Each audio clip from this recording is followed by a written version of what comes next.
Welcome to the Future Proof Leader podcast. Today, I'm so excited to have officer friends on the podcast, Kelsey Waters, and we have Charlsie Baldwin, also a Marine Corps officer veteran. So, Kelsey, let's start with you. What have you been up to? Gosh, I've done probably 4 different things. Right after I got out, I went back to the Northern Virginia area, worked as an IT PM, you and me, as at Defense Health Headquarters. Kind of liked it, kind of hated it.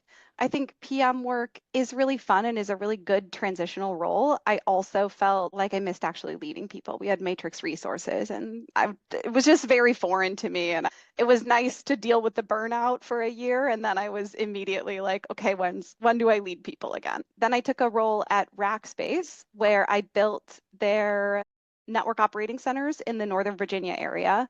And eventually relocated down here to San Antonio, Texas, where I am now, and took over some broader networking responsibility, typical workaholic Marine, right? Like just everywhere I go, I take on more and more and more. And by the time I left Rackspace, I was leading the operations team, our sort of like customer implementation fulfillment type teams, and our engineering teams, as well as the architecture. So like that whole route switch function. Then I went to work for Equinix, which is another big data center company, via the acquisition of this bare metal company called Packet. And there I was the first place that I was really responsible also for server level architecture. So firmware configurations, BMC configurations, running those teams as well. And after a couple of years, I decided it was time to do something different and left Equinix with my 2 co-founders, Matt Anderson and Sarah Funkhauser, and really came out to do compliance automation, which seems like a big 180 turn, but actually is at the core of like everything that I had done before. So I mean, even in the Marine Corps, right? Like we always had a master sergeant who had a spreadsheet of who had done what trainings, right? Yes, absolutely. But then for sure at Rackspace, carried an ancillary responsibility there. At Equinix, I had implemented SOC 2 programs before. So I once again was bootstrapping SOC 2, ISO 27001, doing like PCI SAQs, wave your hands in distress if that's too many acronyms. And so I had never really used any of the GRC platforms that were available in the market. And there was a reason for that.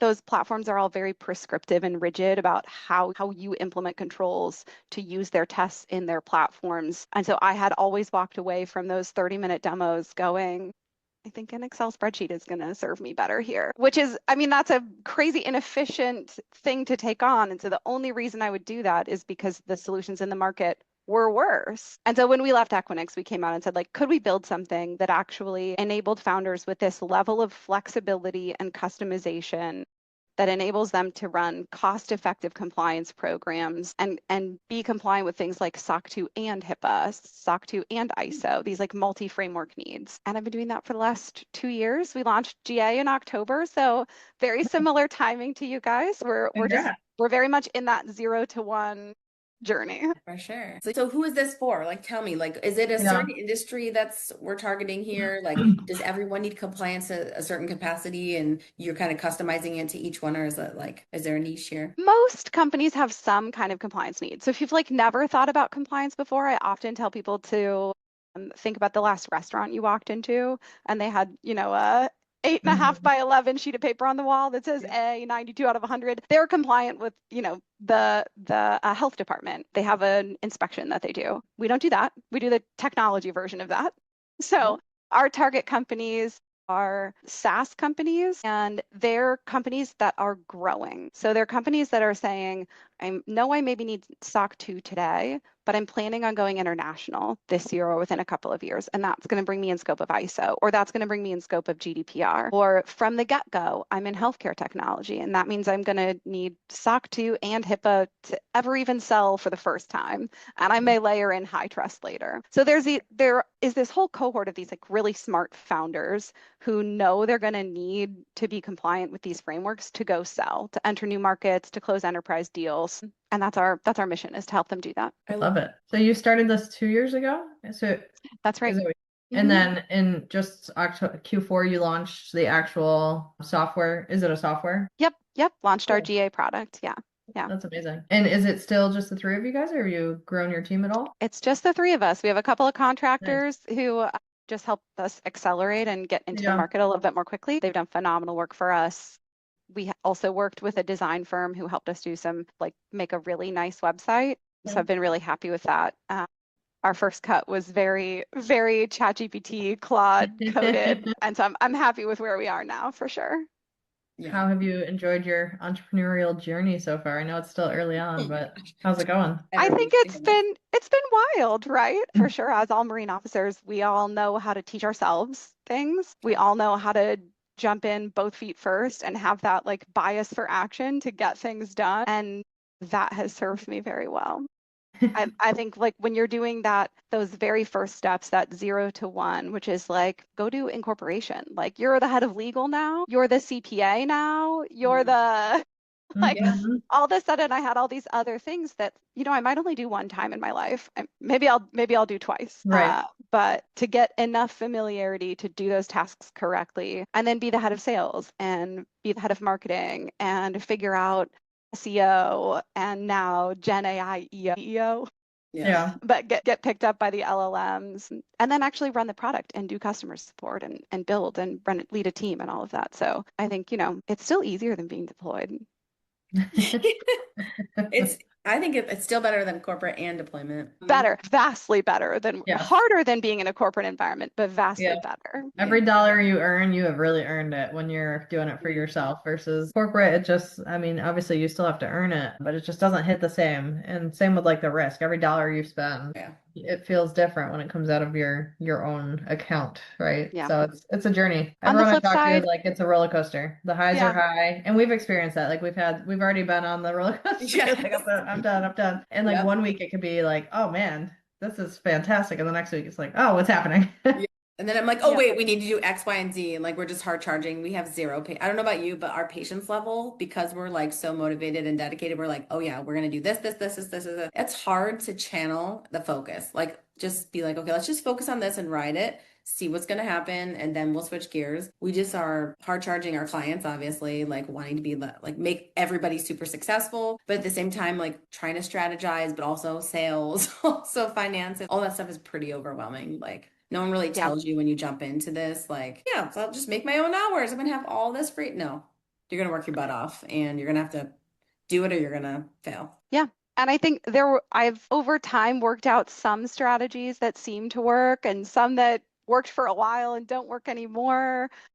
Especially at the beginning, I did really well with time boxing, right? I would say like try to just spend Friday morning and actually just focus on marketing and try not to do anything else. Like we need to write, pages that are hidden from our nav, but that are X compared to Y so that we can drive that SEO type content. And I think that worked for a while. And now, like the busier we've gotten, now that we have active clients, I think it is just roll with the interruptive nature of the work. And Yep. if I need uninterrupted time, it's after hours. It just is. Mhm. That's when there's time for it.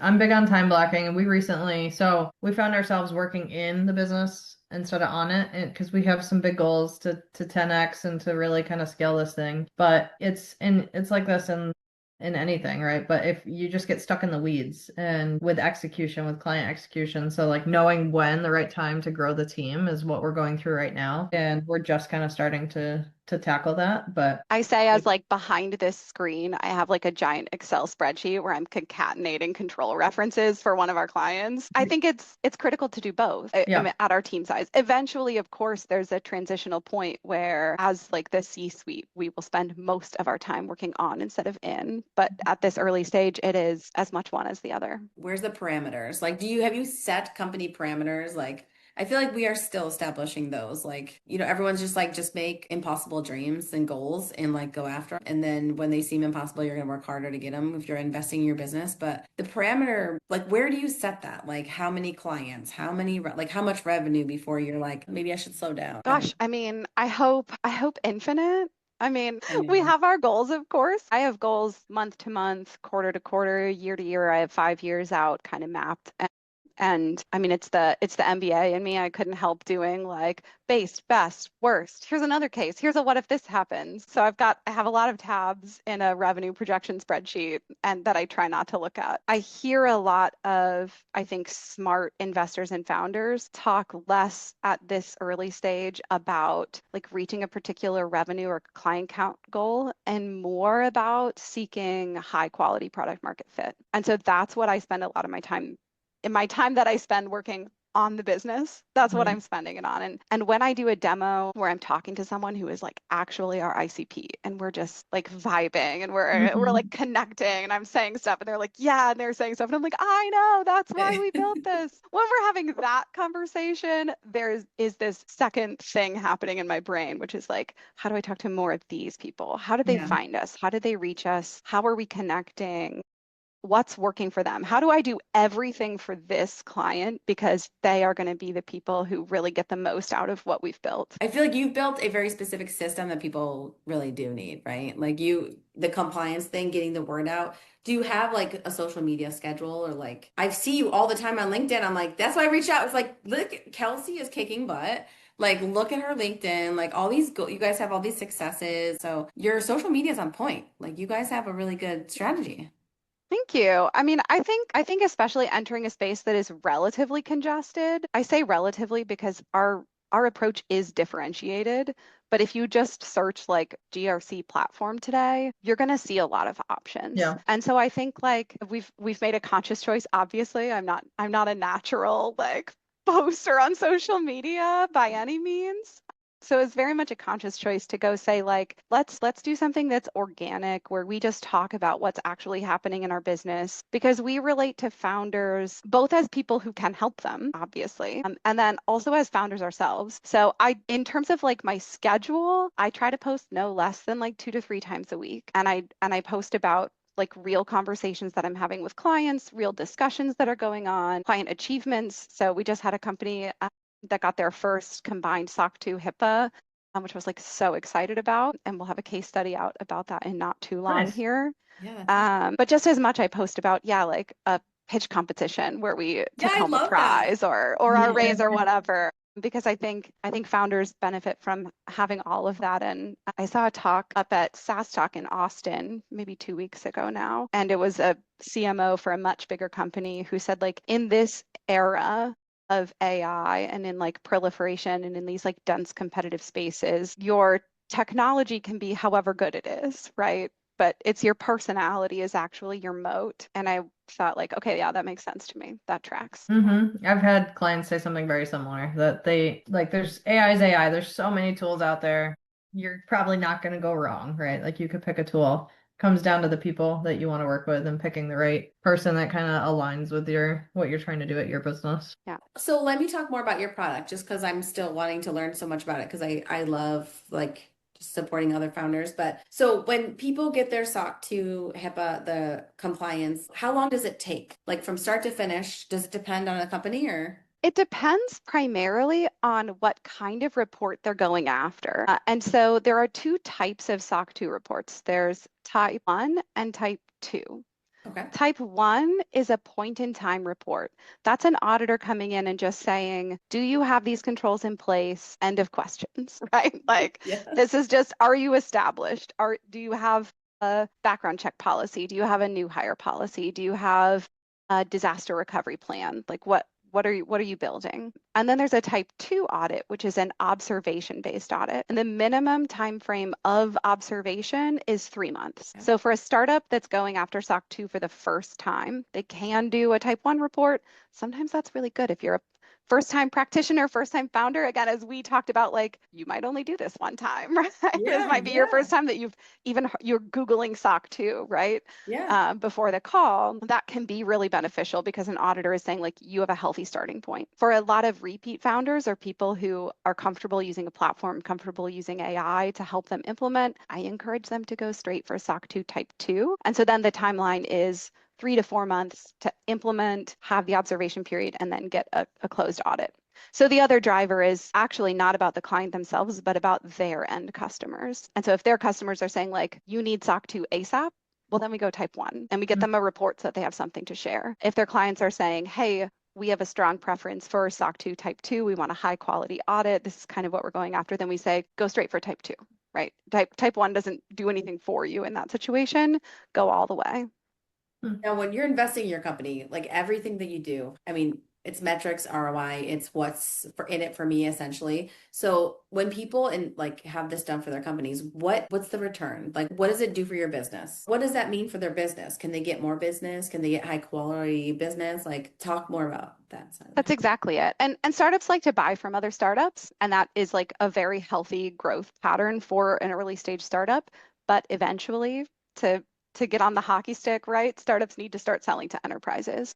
And most of this regulatory pressure comes from enterprises. Now, like set HIPAA or set like fintech regulations to the side, those are market specific. But for SaaS companies, these are bigger enterprises who just say like, look, if I'm going to bring you in, I want to know that my data is safe with you, that I can trust you, that my availability is safe with you, that I know you're going to have reliable uptime. And that's what these reports do, which is, I think there's this like funny disconnect in compliance. It's like, it's obviously very nerdy, very like subject matter expertise thing, and is typically done by the engineering and operations teams or a CISO if a company is big enough to have one. But is actually most relevant to and most used by the heads of marketing and sales. Oh, I would see that. Because that's what it actually helps them. They are the ones who actually need it. And they don't know what it takes to do it. Right. But they know they need it. They know they need it to close those deals. Mm-hmm. Yeah. And along the way, when you're doing your assessment and your compliance, when you run into like, hey, in order to be compliant, you need X, Y, and Z. Do you guys then hook your clients up with like the correct entities, or do you implement like the change? Like, how does that work? We implement as much as we can. It has always been our goal to start from compliance and offer more and deeper of the security information, the core requirements that anyone who's going after these frameworks needs. So for example, everyone who is doing SOC 2 needs to demonstrate that they have an eye on risks, that they score risks, that they assess them, that they mitigate or accept or, have action plans associated with risks. And so I mean, of course you can do that in another software system.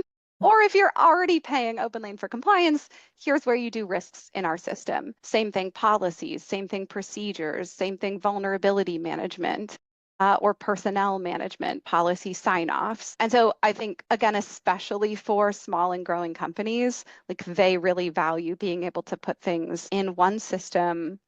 Again, how many tools are we in on any given day? If you could reduce that number, yes, what's the value there to you? Yes.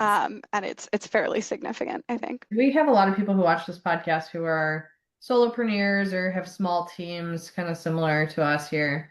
What's some advice you would give to the new business owner out there that's just starting this journey? Gosh, I mean, first I would be like, tell me everything about you, right?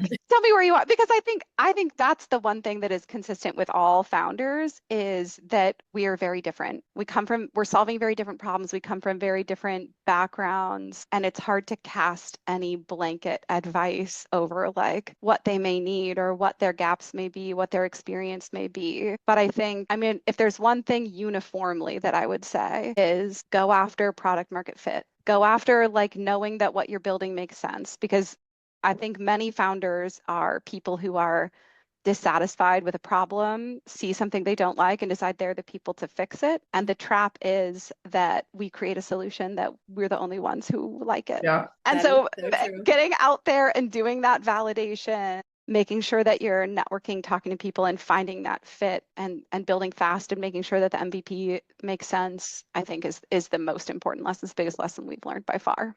Mm-hmm. And do SEO earlier than you think. And outsource it. And ideally find someone else to do it for you. 100%. Podcast sake, I just want to thank you to coming on and telling us more about what you're doing right now, because it's so interesting. Thank you, our listeners, for being on. Kelsey, thank you so much for being on. Charlsie, you're my business partner.